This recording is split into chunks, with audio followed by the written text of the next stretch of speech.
Camille Goutal, bonjour. Bonjour. Vous êtes directrice artistique et née parfumeur pour la maison Annie Goutal, donc maison qui a été fondée par votre mère. Vous avez repris le flambeau malheureusement après la mort de celle-ci. Et je voulais vous demander comment est-ce que vous avez trouvé vos marques et finalement votre liberté face à un modèle très prégnant et qui aurait peut-être pu être un peu écrasant.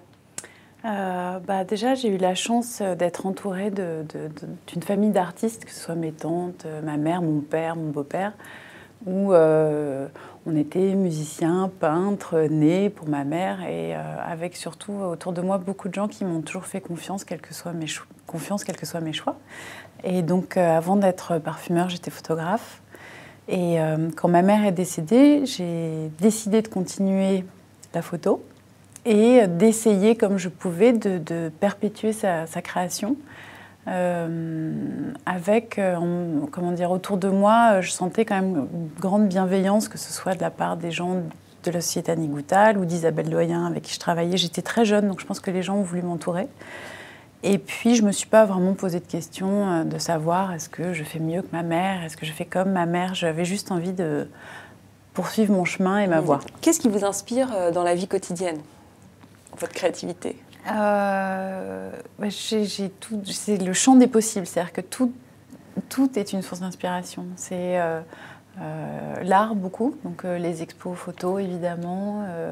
Un photographe en particulier Alors pour le dernier parfum qui s'appelle Mon Parfum Chéri, je me suis servi des images de Saul Leiter, qui est un photographe américain, qui est toujours en vie mais qui a arrêté la photo maintenant, qui peint. Et qui, pour moi, a créé des images tout droit sorties d'un film des années 50, avec un univers très particulier, presque un peu mélancolique.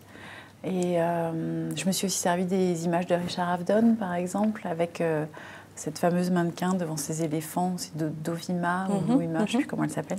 Et j'avais son image en tête tout le temps quand je créais Mon Parfum Chéri, qui s'inspire des femmes très élégantes, hollywoodiennes. Donc, Mais cette liberté, on sent qu'elle est au cœur un peu de votre dispositif, puisque vous avez choisi de ne pas être salarié de la société Annie Goutal pour garder une forme de liberté, d'indépendance. Ouais. Donc vous êtes, comment dire, consultant extérieur, je ne sais pas comment on peut le dire. En fait, c'est très particulier parce que c'est comme si concrètement j'étais salariée, puisque évidemment je consacre tout mon temps à la société Annie Goutal.